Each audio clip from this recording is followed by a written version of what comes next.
All right, what's up, everybody? We have Jon Drake of the Nerf Herder Council on the line, man. What's going on, John? Not too much, bro. What's up with you? Oh, just mourning the death of another rock superstar. A legend, as it were. I don't know how legendary he was, but, he definitely touched a lot of lives. And, that first album, I think, sold over 10 million copies. So it's definitely something, but I definitely wouldn't say rock superstar or anything. Yeah. Well, like I say, if you read social media, people who weren't even listening to Linkin Park yesterday, all of a sudden he was the voice of their generation. You know how that goes. So, right. But yeah, no, those first two records were incredible, man. Meteora was, I remember reviewing that for a music magazine and doing like a back and forth with somebody who just thought it was terrible because they just basically aped the first record. And I was like, the thing sold, like you said, like it went diamond. Why are you going to try and break the mold? Right. You're selling 10 million copies. You're going to do the exact same thing too. So, but 35 minutes long, but man, those first two records were fantastic. So catchy. Yeah, the first album, I was kind of in the scene at that time when that album came out, and I remember hearing the big single with the "Shut Up," I'm talking to you or whatever. Yeah. Chorus, and I was like, man, that is so cheeseball, and like I just remember hating it when it first came out. But I think somewhere along the lines, I ended up being one of those 10 million that bought it. And then actually earlier today, doing what everyone does when someone dies, they kind of go back and revisit the catalog. And I was like, man, there was tons of hits on this thing. So yeah, I kind of skimmed through it earlier, and I'm like, oh yeah, it's not too bad.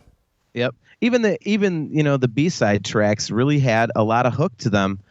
Even if it wasn't vocally, it was instrumentally. There was a lot of catchy stuff on those first couple records. So, it always surprised me what a left turn they seemed to take with the next several, especially the most recent one. But, those first two are pretty, I would say, within that type of genre, pretty classic, I would say. Yeah, they're definitely in the classic realm. I'm not going to go too far. I know that they're kind of one of those bands that's like, along the lines of Nickelback, where everyone shits on them. Right. I think everyone craps on Nickelback for more realistic reasons, though. That's a band I don't quite understand. But you can't begrudge any band that can sell that many records and that many tickets, and even if you don't like them. And I will say I saw Chester sing for Stone Temple Pilots, and I thought that was garbage. Yeah, I wondered about that. I actually have never talked to somebody that saw that, but I heard the couple songs that they did, and I went, man, his voice just does not mix with that. No, it was really bad. It was at a festival type show, so it was kind of. They were also in a very bad spot. It was, if I remember correctly, it went Limp Bizkit, and then Stone Temple Pilots, and then Korn, or some along the lines of that, or Limp Bizkit, Stone Temple Pilots, Five Finger Death Punch or something. They were just like kind of an oddball at the same time, and it was just. But yeah, he was garbage singing for Stone Temple Pilots. Yeah, he's a pretty decent singer, I suppose. From the stuff I've seen online, he was always a little bit flat for whatever reason. But I never thought his voice was a fit for that style of music because they're just a little more straight ahead rock and roll, and he just really didn't have that type of a voice. I don't think, even though he's a talented vocalist. The one thing too with him, I'm just kind of wondering. I know that he was a huge Chris Cornell fan. And today, as we record this, would have been Chris Cornell's birthday. And then Chester kills himself on Chris Cornell's birthday. From all I can tell is like from hanging also. So, it's just like, is this like a weird fascination with Chris Cornell that he's kind of living out? I don't understand that part of it. Yeah, I read that too. And he had written that letter that was all over Twitter. Chester had about Chris Cornell when he died, saying, I can't imagine a world without Chris Cornell. And then he goes and kills himself, in the same fashion that Chris Cornell did on his birthday. I agree with you. It's a little sketchy, I think. It's like some sort of a super fan. Yeah, I love you so much. I'm going to do the same thing. Right.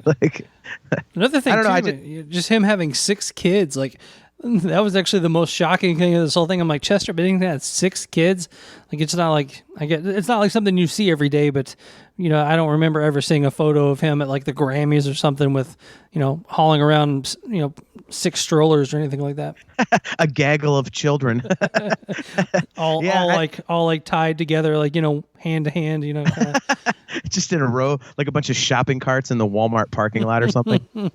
Yeah, no, I think that's the saddest part. I mean, everybody, when these things happen, people always, oh, this is so sad, and this is, I feel bad for, I love this guy as a musician, this, that, and the other, but the real tragedy of the whole thing is really, the people that get left behind. Yeah, the kids. And I mean, I think in one of the articles I read, I think his oldest daughter or second oldest daughter or something just graduated college.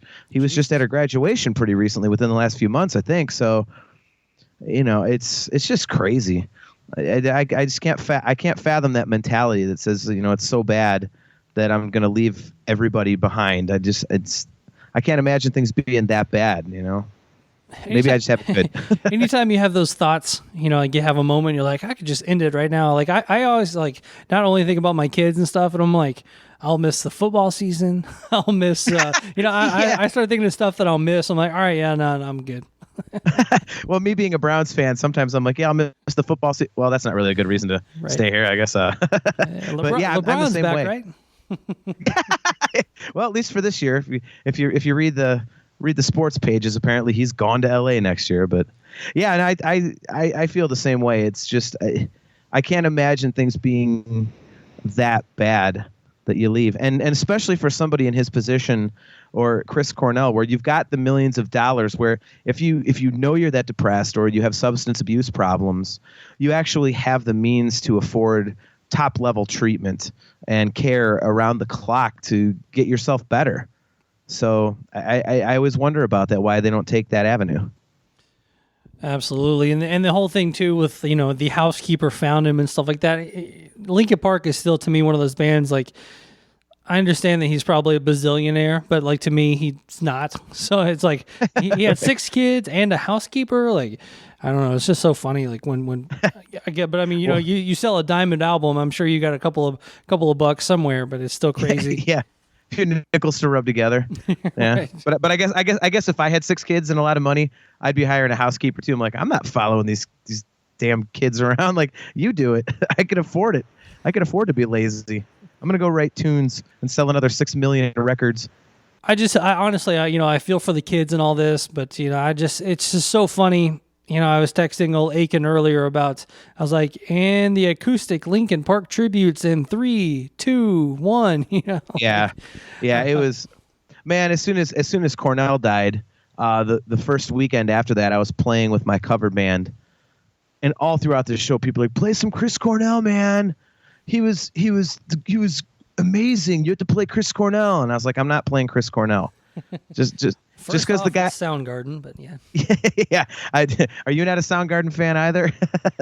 Me personally, no, I was never. That's the thing on I was telling the wife earlier. I was like, Soundgarden and Linkin Park, 2 people that I'm like, all right, well, it sucks that they died, but it's not like my music collection is crushed. It's not like when Dimebag was murdered, and I probably laid in the bed for 3 days straight. Yeah, no, that's I was the exact same way. I still to this day in December every year, I'm like, man, it bums you out. Like, you're like, what could have been? What kind of stuff would we have heard? We'd have had a Pantera reunion. We'd have had more Damage Plan. We just would have had more Dime and all that music. And yeah, for Soundgarden and Linkin Park, I wasn't a big fan. So, at least Cornell, I could see, like, he really was. I mean, his voice, I don't care for his voice at all, but as a vocalist, he was incredible. Mm-hmm. So that one I get, and he was a great songwriter. Chester, I don't know. He was good, but it wasn't, people weren't looking at him like Prince or something like that. So, and with Soundgarden too, you had songs that were more easily adapted to the acoustic guitar, to where I'm actually really looking forward to seeing these silly tributes to Chester come out. Right? There'll be like 18 versions of that B-side My December that they put out on that first record. If you get like the extended version of it, that'll be about the only one. Is there anything you could really do acoustic Linkin Park to? Things you can do acoustically with Linkin Park songs. I would just like to hear a nice "Shut Up When I'm Talking to You." Shut up when I'm talking to you. All breathy and everything. Breathy and like in a minor key, and just super sad. Played on all the bass notes on a piano or something. Yeah, right. that in the end song just becomes the most depressing, like wrist slitting thing ever. And in the end, doesn't really matter. There you go. Like, oh my God. I think we found it. Yeah, exactly. Dude, we're already sad enough. Cut that out. Did you see what Head from Korn said about Chester? No, what do you say? Let's see here.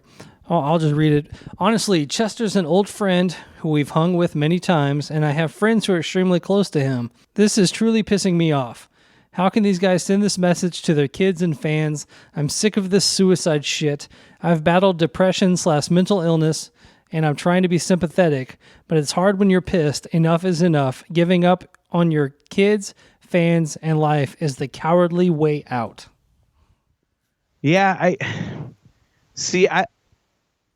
it's hard for me to discuss, especially since we're recording, because I have a very strong opinion on suicide, and stuff like that I tend to just keep private because it opens up cans of worms and arguments with people. But I actually have friends that have committed suicide, and I have family members with mental illness, and my uncle, in fact, died from it. He had such a severe case of bipolar disorder that it literally killed him. My mother, who is forthright with everything, still hasn't told us what the heck happened, but all she'll say is that it killed him. So I know that those things can be real, but calling it the cowardly way out, and I know this is going to piss a lot of people off, but when you really think about it, as we were talking about leaving your kids and your family behind, it's hard not to see it in that light. And I won't go into details on how I feel, just to not, again, get off into some potential hot button issue, but I don't blame people for having that feeling at all. I mean, if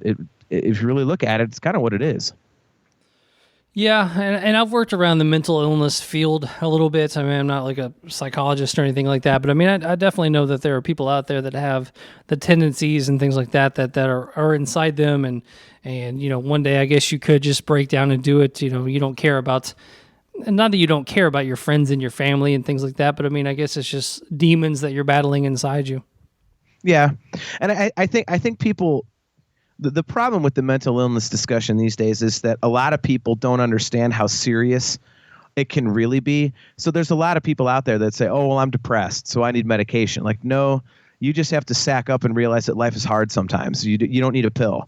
You just need to stop blaming it on a condition that you don't have. You need to nut up. There's, like I say, people like my uncle who died from this, who was in and out of the hospital, where like one day I go golfing with him and we're just having a great time as my uncle, and 3 days later I find out he's strapped to a hospital bed, and you're like, what the hell is that? I mean, that's mental illness to me. And I don't know. It's just hard for me to see all these people claiming depression. It's like, sometimes you just have to deal with what life throws at you and not throw out an excuse that requires a pill or a diagnosis, I think. I don't know. Yeah, go outside, go for a walk. Get some vitamin D from the sun. Right. It's like, I know that sounds callous, but I mean, everybody has those days where you're just like, everything sucks. This sucks, blah, blah, blah. But I mean, not to be all rainbows and unicorns, but I mean, there's always something good if you're looking for it, you know what I mean? So I don't know. I don't want to get too deep into it, like I say, because I don't want to get all, up on a soapbox or pissing people off that are listening, so. Yeah, definitely. So we'll just leave it at that. Rest in peace, Chester. You were a voice of a generation, sir. Yeah. Well, he was a great singer, and he made a couple great albums. He's got tons of fans, and feel sorry for them, and most importantly, sorry for his family.